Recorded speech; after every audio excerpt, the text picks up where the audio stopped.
Angela Ahrendts, thinking about your leadership style, what advice would you give a new chief executive? Listen. You know,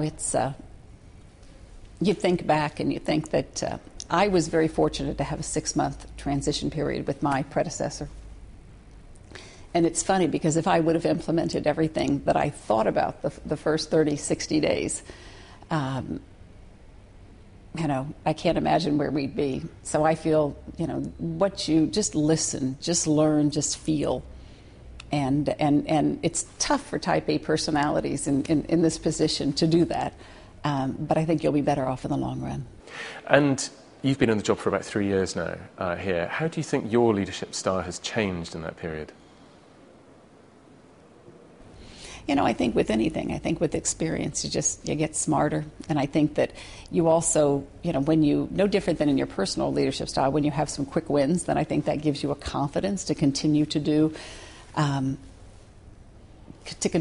what you do. But I think that you've always had your instincts, and I've always told the team, okay, this is my instinct, this is my gut, now confuse me with some facts. And so the more you do that, I think, again, you become more confident in your own instincts. And so maybe you react faster now, maybe you can, you know, take advantage of situations, because, you know, and it's not an overly confident, but it's, you know, you're past that learning curve, you're almost so intimate. I think the biggest challenge that anyone has, the longer that they're in the position, is to remain objective and to remain aware.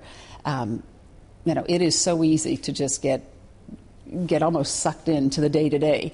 And, you know, we're in the process right now of putting together the 3-year vision for the company.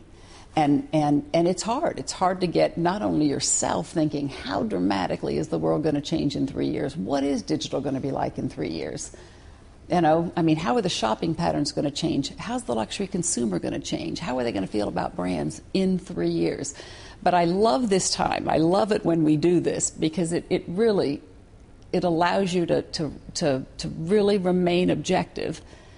And I think it's important in my tenure at Burberry. I mean, I'm here for a moment in this 153 years. So this is a big scale, isn't it? And what's the biggest mistake that a leader can make?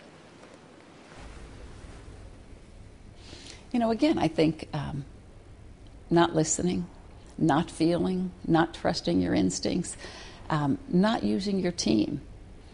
You know, you hire functional experts for a reason.